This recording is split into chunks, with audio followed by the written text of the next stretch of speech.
I never thought I'd stumble upon a secret that would shatter the very foundation of my life, but there it was, in black and white in a pile of unopened mail. Among the usual bills and junk flyers was a letter addressed to my husband from my mother, the contents of which sent a chill down my spine. Her handwriting, usually reserved for grocery lists and birthday cards, detailed plans for a future with him, a future that didn't include me. My heart pounded as I read about their secret meetings, their whispered conversations in the dark corners of places I thought were ours alone. The confrontation was explosive. I cornered him the moment he walked through the door, waving the letter like a flag of war.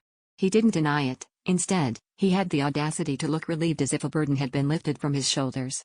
He admitted everything, how the affair had started innocently at first, a shared laugh over coffee, then a touch that lingered too long. Before I could even process the betrayal, he dropped another bombshell: he was moving out to be with her. My mind spun, trying to reconcile the man I loved with the stranger who stood before me, calmly dismantling our life together. I didn't know whether to scream or cry. My mother, who had always been my confidant, the one I turned to in times of trouble, had become the architect of my greatest heartbreak. The betrayal cut deeper than anything I could have imagined. Yet, in the midst of my anger and despair, a realization began to dawn, a twisted relief. For years, I had felt like I was living in someone else's shadow, constantly seeking approval that never came. Now, as my world crumbled, I saw a chance to finally break free from expectations that had suffocated me for so long.